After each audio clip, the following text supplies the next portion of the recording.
Fala galera, bem-vindos a mais um Occultcast. Eu sou o Gigin do portal imperiumfortuna.com e atosnegros.com.br e hoje vamos falar sobre um assunto que já foi levantado um pouco aqui, mas de uma forma um pouco sarcástica, e dessa vez a gente vai tentar trazer para uma forma um pouco mais técnica, que é a questão dos itens mágicos utilizados na ritualística. E também conhecido hoje em dia como o outfit de ocultismo, né? O que acontece? Itens mágicos sempre foram utilizados, ou ferramentas mágicas, vamos colocar assim, e elas têm utilidade não só dentro da prática em si, ou seja, durante um ritual, como muitas pessoas utilizam elas fora das práticas, principalmente no quesito de proteção e coisa do tipo. Então a gente tem, por exemplo, os amuletos, né? Que já foi citado na Imperium. Eu dei inclusive uma aula sobre como criar amuletos mágicos, etc. E durante o período dessa aula, nas semanas ao redor dela, eu postei bastante sobre vários tipos de amuleto. E o que vem a ser um amuleto? Gente, um amuleto é um objeto que a pessoa carrega e esse objeto trará consigo, né, uma intenção, uma vontade, um desejo, ou como o nego chama, um sigilo, né, imposto para aquele objeto.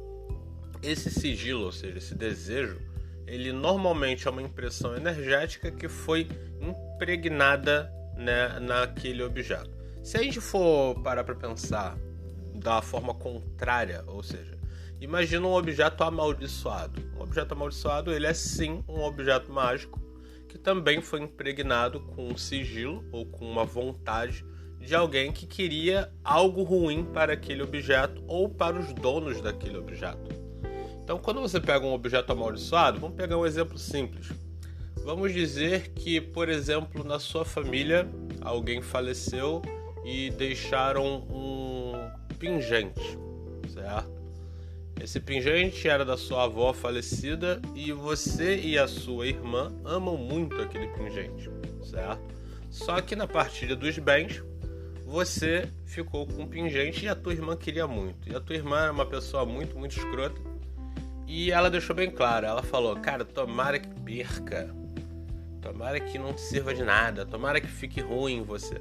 Ela vai impregnando aquele objeto com desejos ruins dela. Isso torna o objeto automaticamente objeto amaldiçoado? Não. Mas, em alguns casos, se a pessoa tiver a capacidade de realmente criar esse sigilo, impregnar um objeto e manter aquela vontade naquele objeto, ou seja, deixar um pedaço dela naquele objeto para sempre, ela vai transformar sim aquele objeto num objeto amaldiçoado. Acredito que quase todo mundo já tenha visto isso, tipo, um objeto que a pessoa usa e sempre que ela usa dá merda, sacou? Uma roupa que a pessoa usa sempre que ela usa dá merda, e por aí vai. Também existem objetos amaldiçoados que são locais. Então, uma casa que passasse por isso poderia ser sim uma casa onde a pessoa foi morar e só teve desgraça, né? Por quê? Porque foi impregnado ali naquele objeto, porque uma casa é um objeto, só que maior, toda aquela vontade, aquela raiva que a pessoa tinha de inveja e de sentimento ruim, que é o que a gente chama de mau agouro ou de olho gordo, né? Isso são pequenas maldições. Então, o que rola? Quando a gente está falando dos objetos mágicos, das ferramentas mágicas, que são utilizadas nos rituais mágicos, elas também têm um pouco disso, só que obviamente ao contrário. Então, como eu estava citando agora os amuletos, que não são usados durante o ritual, né, os amuletos são basicamente isso, uma vontade, certo? Um desejo que você deixa impregnado num objeto e você vai tentar utilizar esse objeto o máximo de tempo possível para que ele atraia aquela vontade para você, aquela influência para você. Porém, a gente tem os itens mágicos que são utilizados dentro dos rituais. As ordens e os autores, quando criam seus rituais, ou quando eles dizem receber os seus rituais de anjos, demônios, ou de projeções, divinações, etc., eles definem que alguns objetos têm que ser utilizados, certo? Para auxiliar na forma como o praticante vai canalizar a sua energia, seja ela para fora dele ou seja ela para dentro dele. Então é mais ou menos como se fosse um funil mesmo, certo? Quando você utiliza, por exemplo, uma varinha, você está direcionando a sua energia e fazendo uma extensão do seu braço, para que a sua energia alcance além disso.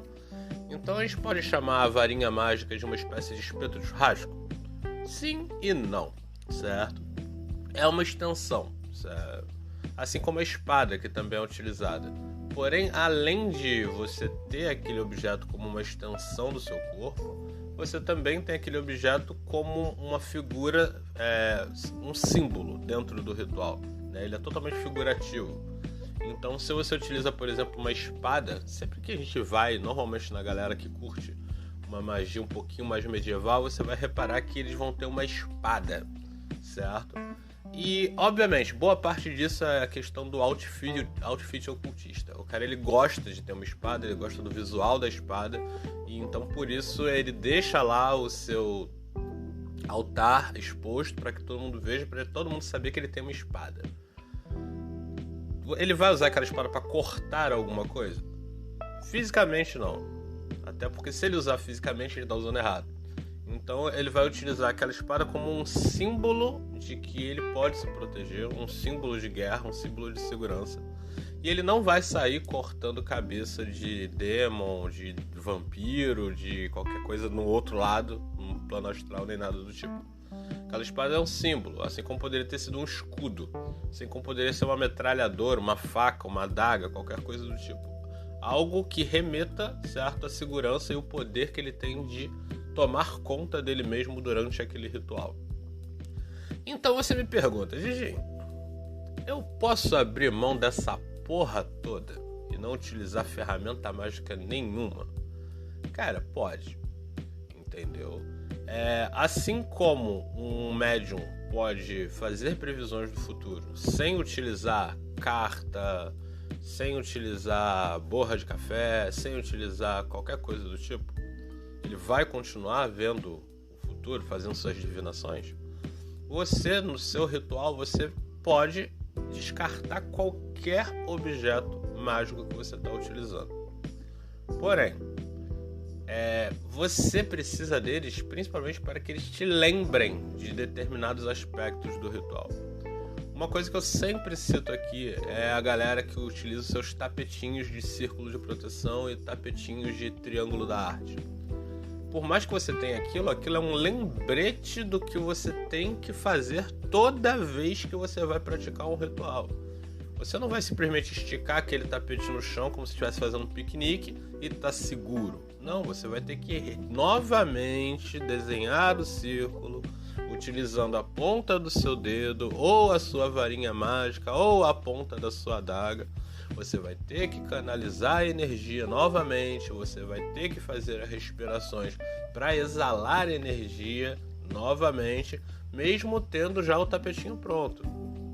Porque aquele tapete ele vai servir para que você trace novamente o círculo da forma correta. Aí se você decorar, você não precisa do tapetinho. Ou se você não quiser tirar foto para postar na internet, você não vai precisar do tapetinho. Porque a questão do outfit é essa. As pessoas têm utilizado esses itens mágicos todos, a maioria vindo da China, para tirar foto, né? Eu acho legal se você tem, sei lá, um grupo, uma ordem, você quer fazer propaganda. Mas para uso pessoal, eu sempre acredito que seja melhor você não expor o seu material para outras pessoas, até por causa desse mesmo tema que eu citei agora, do olho gordo, certo? Das pessoas poderem enviar energias ruins e sabotar o teu ritual, porque você foi babaca o suficiente de ficar mostrando todas as armas que você tinha na internet e esqueceu que tem pessoas que não gostam de você, certo? Então essa é uma introduçãozinha básica. Obviamente a gente vai ter bastante matéria sobre itens mágicos, a gente já tem matéria sobre isso, mas isso daí é uma introdução pra galera que ainda não entendia bem como funcionava. Se render, a gente continua falando disso. Lembrando que agora estamos no YouTube, estamos no Spotify, estamos no Castbox e estamos aqui no nosso portal atosnegros.com.br também. Se você gostou do conteúdo, pode dar um like, compartilha, comenta. Lembrando que agora temos matérias que são para membros do portal. Não são para os apoiadores somente não, são para os membros, as pessoas que criaram conta, a conta é gratuita, dá para criar conta usando a conta do Google, Facebook, etc. Então é rapidinho e tem um material que só essas pessoas podem ler, ou seja, não são abertas a público, certo?